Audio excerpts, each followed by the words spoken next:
शकते हा सांगली शिवरपूर हायवे आहे. या हायवेला हा शिंदेमळा आहे. त्या शिंदेमळ्यातच बरोबर रोड टच आपली ऊस पंढरी हायटेक रोपवाटिका आहे. आता आपण बघूया की या सीझनसाठी आपण रोपं कशी तयार केल्यात ते पण आपण थोडंसं बघूया. हे बघू शकतो आपण, ही साधारणतः भट्टी उघडून एक 7 ते 8 दिवसाची रोपं आहेत.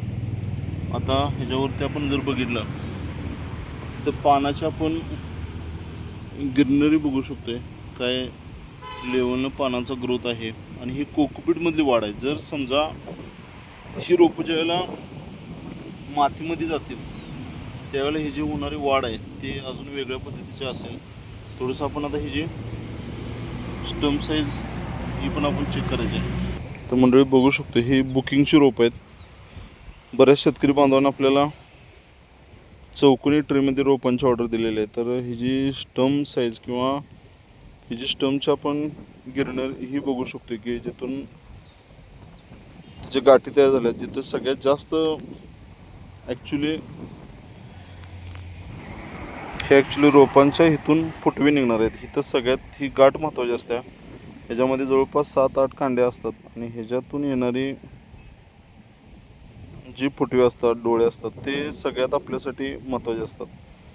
आणि ह्याच्यावरती आपण जास्त फोकस करतो. हे जर व्यवस्थित असेल म्हणजे पानाची रुंदी तर पाहिजेच, पण ही जर परिपक्व असेल, हिचं जर भरण पोषण जर व्यवस्थित झालं असेल तर निश्चितपणे ह्यातून येणारे कोंब आहेत ते अतिशय दर्जेदार येतात. आपण आता ह्याच्या फाउंडेशनच्या बाबतीत बघायला म्हणलं तर ह्याची ग्रीनरी वगैरे आपण चेक करू शकतो.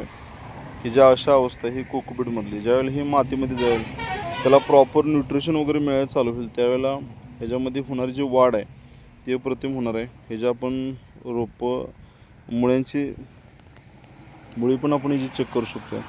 ॲक्टिवली मुळे आहे. ओके, धन्यवाद, थँक्यू सो मच.